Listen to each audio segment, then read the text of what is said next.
everyone, and welcome to SONIQLOOX Conversations. This is our video series built around honest, unguarded discussions with artists. And it's not a press junket, it's not a promotional sound bites. These are relaxed human conversations, focused on process, identity, and presence, creating spaces for artists to speak in their own voice. Today, we're joined by Austin-based artist DOSSEY, who's carving her own lane with the sound she describes as glitter grunge, which honestly is what captured me to begin with. I think that's a awesome name for a sound, and it just really hooked me in without even hearing the music. So we'll get into that a little bit. But you're blending grit and glow into a world that feels both kind of confrontational but also inviting. So hello, DOSSEY, how are you? Hello. Good. I got a bike ride in this morning, so oh, nice.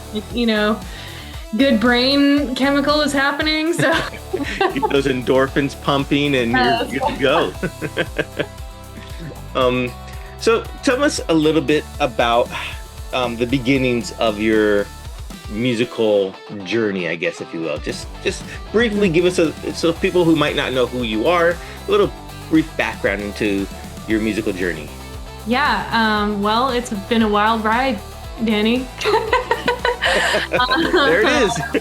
Yeah, it's been a wild ride. I started writing songs and recorded my first EP when I was like 15. Oh, wow. Okay. And self-released it, obviously. It was the Sarah DOSSEY experience. But nice. Yeah, so I've done music like basically my whole life, and been promoting my own shows and music for almost my whole life too. Been in a few different bands, currently have another couple bands going on as well, in addition to DOSSEY. And I started producing my own stuff. I've been in the like arrangement side of production for a while. And like I was doing, DOSSEY was a pop project for a really long time, like very like bubblegum, like synth-pop. I had like an EDM collab that like popped off a little bit like in 2018. Oh, cool. And all of that is still like on my like Spotify page. Everything is still up. I'm like, yeah, it's cool to see an artist's journey. Maybe someday somebody will tell me that's a bad idea, but I don't know. So what do they know? Come on. So I like it's I did pop music for a long time. My first band was a Christian band in college. Okay. So actually in my 20s I like really pursued that. I was like touring with some like bigger Christian bands, which is funny. I'm still a Christian, but it's a very different version of that, obviously, with the music now. So DOSSEY was a pop project for a while, and then I started making it more like punk and just like grunge, gritty alt stuff back in 2021 when I had my baby, who is now 4, and my entire brain chemistry changed. Your baby came along and said, "We're taking this dark." Yeah. And I also it was the days of 2020 where I was like, I'm tired of relying on other people to like produce my stuff. I got to learn that stuff myself. Okay. So I really started my journey there with production, and I'm producing this record that I'm about to put out.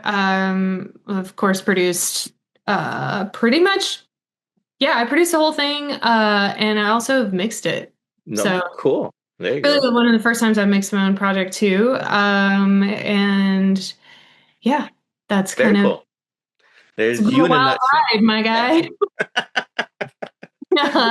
Perfect. What was the first song that you remember that made you think, "Oh, this is what I want to do"? Oh, I mean, it wasn't a song, it was a record, the Rumors record from Fleetwood Mac. Okay. I need to make songs. I need to make these songs, first of all, because I was like really trying to pursue being a songwriter for a while. Like we were trying to move to Nashville for a while and I was like doing that whole thing. And but I was like, I gotta write these songs. And then later it became, I want to know how to like make this Right. music. I know I want to know how to make people feel the way that I feel when I hear these songs. So That's awesome. That's yeah. really cool. Your visuals on stage and when you perform, is that something that comes naturally, or is that really a curated intentional design from you?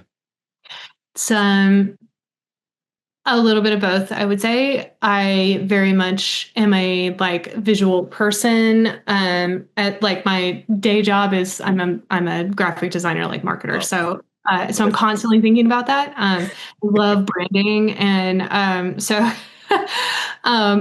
like to my own demise, I think in a lot of ways, I probably get like way too in the weeds with stuff, but I do like, it's all about that like rhetorical feeling of like, what does the song make you feel? And for me, it's both the like the audio version, but it's also a visual version too. right. So,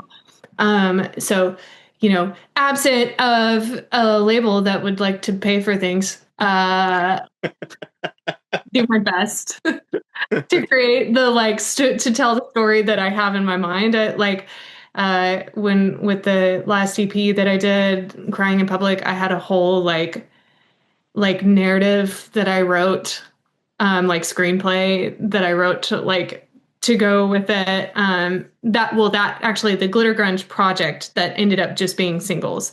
Which I may actually release it as like a record someday. But anyway, so like the last like 2 years of music have been like a very like um I don't know what the word is, like just in my head, I'm trying to tell a story Well, let me tell you though, ways.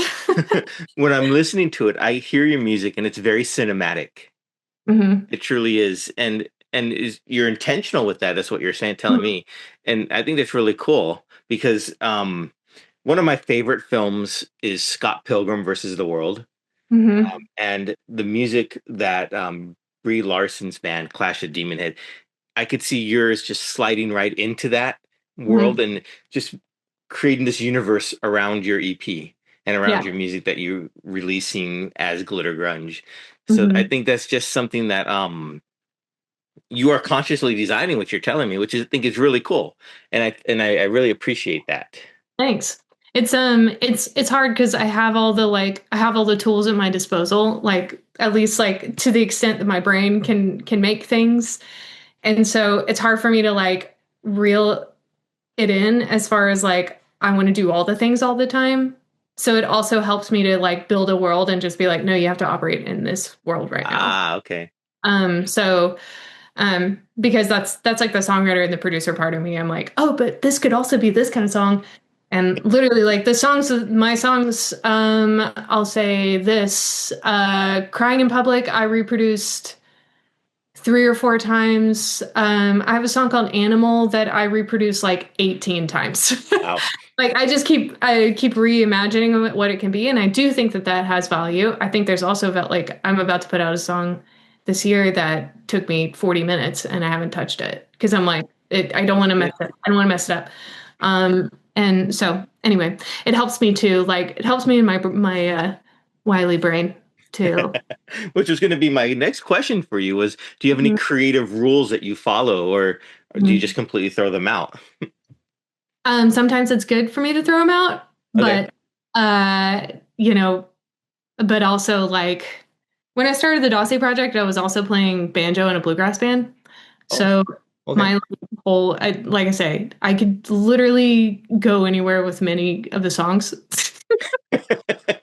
And but like the thing is that I look at like punk rock and I see a lot of similarities between punk rock and bluegrass and old time and rap even. I think there are a lot of very, very similar themes that happen in all of those genres. Hmm. And I will like fight somebody to talk about that. I had somebody on my TikTok that was like telling me that they hated rap and that it was whatever. It was this old guy.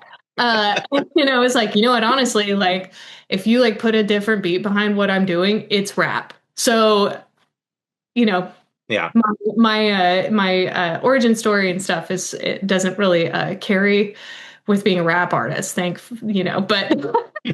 definitely couldn't pull it off. But definitely with punk music, I mean, it's the same thing told with a different like outfit on. So anyway, yeah, Yeah. I mean, I like genre blending, and I yeah. think that's really cool. And I'm glad that you're able to feel comfortable enough where you could take your tracks different directions. Mhm.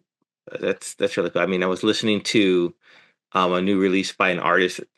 I think the song is called Punk Rocky, and I was like, oh wow, this is a rap artist doing what I think is more like a punk rock song. So Yeah, totally. Oh, I think rap and punk rock are like the same. yeah, so I that's really mean, cool. like, and honestly, like, even from the same like part of our heart or I think they originate from the same part of our body. Like, Hmm. they originate out of struggle. They originate out of like uh bigger than like just the temporal. It's like inside your body, and it's Yeah, a very unique thing to both of those genres. And I think that it shows. It's like you don't melodies are important, but really the words are probably the most important, and the rhythm. So yeah, anyway. absolutely. I completely agree. Mhm. It's there's a rebellion to both of them that are Yes. shine through.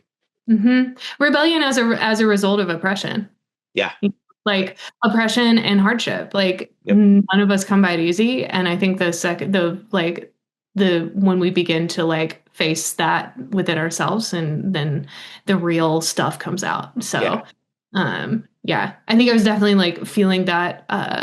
That's why part of the reason that I just started kind of going away from pop music. I love pop music. I have a friend that used to play drums with me that was like, and like pop music is, what does he say? He says everybody you either love pop music in the open, or you love pop music on your own.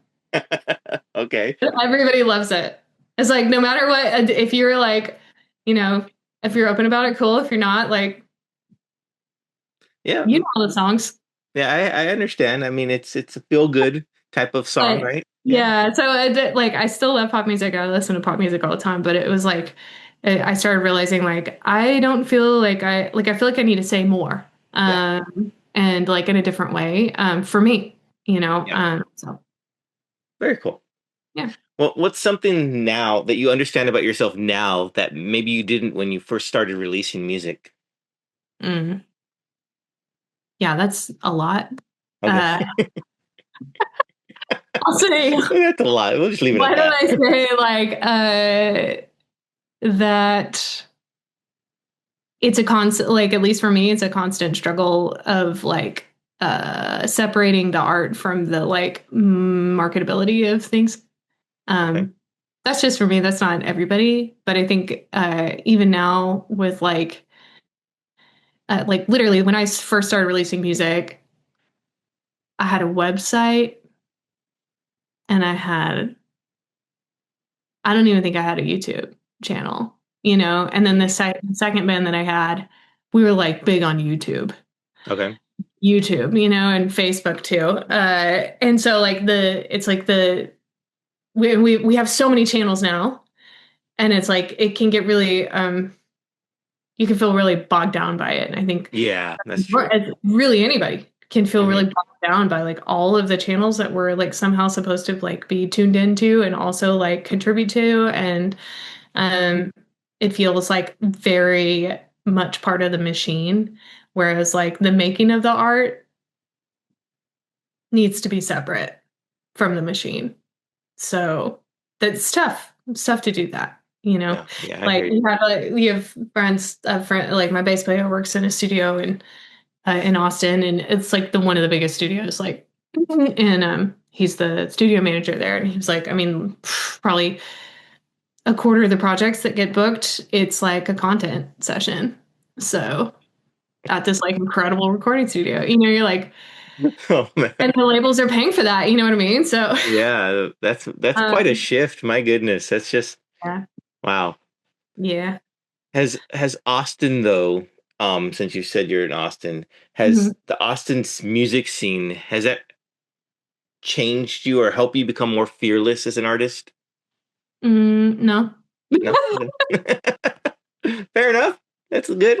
I mean, I'm friends with everybody. I definitely like participate and all that, but it's fun. Like I will say that there's a community element here that is not present in a lot of other cities, Okay. even like music cities. So um like I say, I am friends with a lot of other bands and artists that you might know, just for the sake that like we find each other and it's easier. Like Austin Mm. still is a really small city. Like it's growing a lot and it's getting really annoying, but I think but still there is like a connectedness or a need for connection that like I don't really see a ton of in other cities. And I think that like, and speaking of like, I haven't spent much time in New York, but like Nashville and LA specifically. Um, you can still be like living in a community, which Okay. is really, really nice. But as far as like from an artist standpoint, like I do love the fact that like I could literally play every night of the week if I really wanted to. Hmm. Uh, and like you can really work out stuff and that's fun. That's cool. But yeah, I think that there are definitely some limitations to that too. So there is quite a bit of there is a ceiling here, as in many other cities. But yeah, so Okay. Fair I enough. I hope mean, that answers the question. I think I appreciate the community aspect of that. Yeah. Like you were saying in New York, LA, even here in Vegas where I'm at, it's a lot of siloed Yes. individuals. So everyone seems to be, and there's nothing wrong with focusing on yourself, but at the same time, that community is also great to have to, like you said, work things out. Hmm. I think that's really cool. Yeah. So when you're working on an idea or starting a new one, what usually comes first for you? Is it the sound, a feeling, a lyric, or maybe in your case, an image? Hmm. That's like changes by the season. For Okay. example, I build bass and drums tracks, and then I build the rhythm of the vocal, and then I put words to match the rhythm. Okay. That's kind of cool. I mean, I like it. I mean, you have a feeling for the music and then you, I used the, to write, like when I first started, I was writing a bunch of poetry a lot of times, and then I would like make up a melody to go with that. There's been seasons in my career where I will, like, I'm on the piano all the time, so will make up melodies on the piano and then fit words to fit that. But yeah, right now it's writing the rhythm track, and then cool. yeah, and then what does this rhythm track make me feel? And let's make the rhythm of the vocal to go with that. Right. Right. Well, Hmm. I'll tell you this. There's a real easiness to your voice. I was listening to a lot of your music last night, getting ready for this, and it feels steady and natural in a way that draws people in. Thank So when you. you're singing, are you thinking more about the technique and control, or are you just mostly focused on like feeling and delivery? This is definitely feeling and delivery. Okay. Delivery. Um, for like in a live setting. Yeah. Yeah. Recording at home, there's a lot of different like aspects to it. I think you kind of like run the gamut. Like I'm gonna sing it right a lot of times and be really focused on like the way that I'm singing it. And then I'm Hmm. gonna do a lot of passes where I'm just literally like whatever there's 50 people in this tiny room in front of me and this is how I'm gonna sing it. And I think that you like as a recording artist, you can kind of blend those things and there's a lot of good that comes out of both. So Very cool. thanks. Very cool. Well, one last question for you, or a few couple last questions. When you look back at your earlier work, we talked about how you were more pop. Do you, and it sat comfortably, like you said, in the pop space. Do you feel like the shift came from intentional experimentation into glitter grunge, or was it just about you letting yourself be louder and less filtered? It came from me whenever my daughter was born, realizing that like we gave her like an androgynous name. It came from me like wanting for her to never be afraid to like ask for what she wants or demand what she wants. Mhm. Like as she was born, it was like I don't want her to ever feel limited by like her sex or her ability or lack of ability. And then in a able sense. And so I was like, why would I ever like I don't ever in from sorry, from the standpoint of like, I don't want, then I started thinking, I don't want her to see me do that, to limit Mm-hmm. myself, be Mm-hmm. afraid to be Mm-hmm. honest, full with like how I feel, even when it's scary. And so that's when I like started to like let myself be a little bit more free with what I said and how I said it, like in my music and in my life too. Um, my life has changed a lot because of it. And I'm proud of that. I'm proud of like if I see her with my eyes, I'm proud of my mama, like Mm-hmm. uh, Mm-hmm. because I see like a person who is like not doesn't have fear, uh, being honest and open. Yeah. So Yeah, that's a beautiful answer, and that's a beautiful reason to really adapt and evolve. mhm. Yeah, Absolutely. it's literally physiological and probably there's probably some like, evolutionary answer to that, or like reference to that. But yeah. Very cool. Well, I was reading some of your social media. I don't want to say I was stalking you, but I was reading some of it, and you put in a post that 2025 was a challenging year. Yeah. Um, so I don't want you to get too deep into that, but what I want to ask is for 2026 and going forward, what does a successful moment look like to you now? Yeah. Fun, Fun. Okay. I like that. simple. Those are the two words that are big on my mind right now. I think I really, like I said earlier, I really tend to get in the weeds with like what my idea of success is. Hmm. Um, and especially because like I care the most about music. I do marketing, but that's just because that's what I went to school for. Yeah. And I need, money like pay my bills and stuff. But like, but yeah, it's if it's like my like sense of like I have really done well this year is that I am having fun doing what I'm doing and that I feel like I'm not like limited by by it or by my own like fears. Yeah. So I think it's just this is like out of last year. I mean, it was really like a shit show constantly. I mean, there were definitely like moments of joy and goodness and like incredible like I had some like really incredible like moments with other artists and other like co-writers and other producers like making stuff that like I would have never been able to make by myself and there is like a lot of beauty in even in the like wreck of the year and so I'm just trying to like step into my power now because I felt like by the end of the year I was just completely like Yeah. so not to mention just our political landscape is Oh, just yeah. constant.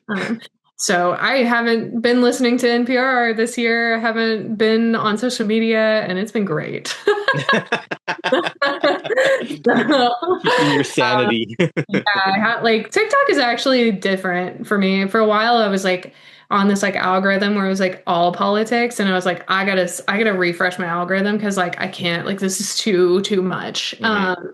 Even if and like I hate to say that because like as a punk artist, I am supposed to be like, you know, forthcoming about my like about politics, about what's right and wrong, and like how I see that, and like encouraging people to feel open to share how they feel about what is happening in our world. Yeah. And but like for now, for my piece, I need to be shut off from that. And I think that that's like that's the ultimate, like we will get there again, but Yeah. no, I'm shut off. I'm not doing TikTok or Instagram right now, which is like probably killing my algorithm, but whatever. It's like, you got to protect peace, man.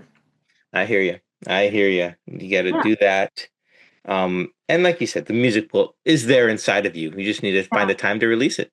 Well, yeah, I mean, it's here. I literally have mixed the whole record. So, it's almost going to be mastered. I'm waiting on, I think, I'm just trying to like let it be what it's going to be and not worry about the timeline so much, which is really hard because like every like music or marketer on TikTok says like just put it out. But yeah, I was thinking about it the other day, and I feel like I really love orchids. My friends say I have a green thumb, but to me, I have a thumb that just looks at my plants sometimes, and I'm like, you don't look good, so I'm gonna help you. And that's literally the effort that I give them. But I've always been able to like keep orchids alive, which is crazy. Because orchids are really hard. But I have this one orchid that my friend gave me, and it's blooming right now, and the ends of the blooms have buds that Okay. haven't bloomed yet, and they're making the branch really heavy. They're like buds that are like ready. Yeah. They have a lot of information in them, and they're ready to like open, but it's Okay. been days and they have not. They're just like, it's like the branches are just like getting heavier and heavier with these like heavy buds that are just like ready to like, you know, they're ready to like see the sun.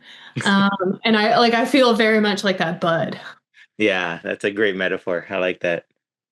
Yeah. It's like I know that there's going to be a day of opening and feeling the sun on my face. It's not today, but I know it's coming. So that alone can bring me enough peace to like get to that moment. Yeah. So And it will be glorious when it arrives. yeah, it'll be beautiful and like Yeah. unique and special. And Hmm. so yeah. Anyway. Very cool. Well, if people do want to stay in touch with you or follow Mhm. your journey when you release your new album, where's the best place for people to find you these days? I mean, Instagram is always great, dotsy.world. I'm probably the most like current there. My TikTok, I have two different TikToks. My HQ account is doing better than the other one. So I'm learning things. That's what's funny about TikTok. You can just do whatever you want. It's fine. Yeah, that's true. And so it's not like I'm not like sharing news or anything there, but it's fun if you're like, I'm definitely going to be more active on TikTok at a point soon. Not right Okay. now, but yeah, Instagram definitely. I do have a website, but I would say Instagram is the Very place. cool. Yeah. Well, Dossy, thank you so much for spending some time with us here at Sonic Looks. We truly appreciate that. Thank you. Thank you for having me on. And everyone out there, go follow Dossy. Go listen to her music on all the streaming platforms. It is such fantastic music, and you can see her evolution from pop to glitter grunge now. And just go listen to it all. It's really great. Thank you. Thanks so much.